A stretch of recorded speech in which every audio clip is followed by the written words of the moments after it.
الله وسيدا وحصورا ونبيا من الصالحين. قال رب أنى يكون لي غلام وقد بلغني الكبر وامرأتي عاقر. قال كذلك الله يفعل ما يشاء. قال رب اجعل لي آية.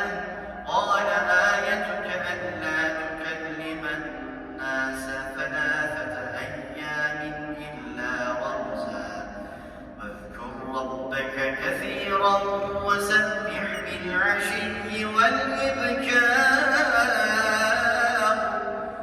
وإذ قالت الملائكة يا مريم إن الله اصطفاك وطهرك واصطفاك على نساء العالمين. يا مريم اقنتي لربك واسجدي واركعي مع الراكعين.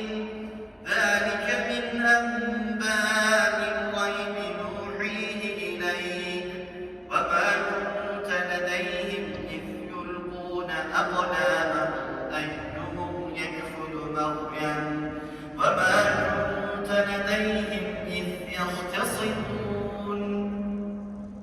إذ قالت الملائكة يا مريم إن الله يبشرك بكلمة منه اسمه المسيح عيسى ابن مريم وجيها في الدنيا والآخرة ومن المقربين ويكلم الناس في المهد وكهلا ومن الصالحين. قالت رب أنى يكون لي ولد ولم يمسسني بشر. قال كذلك الله يخلق ما يشاء. إذا قضى أمرا فإنما يقول له كن فيكون.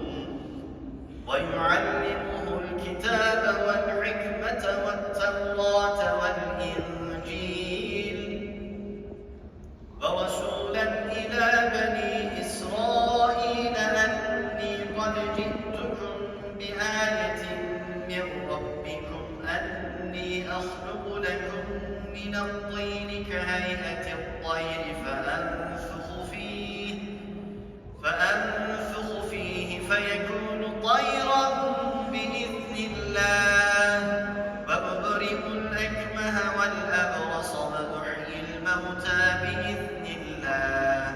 وأنبئكم بما تأكلون وما تدخرون في بيوتكم إن في ذلك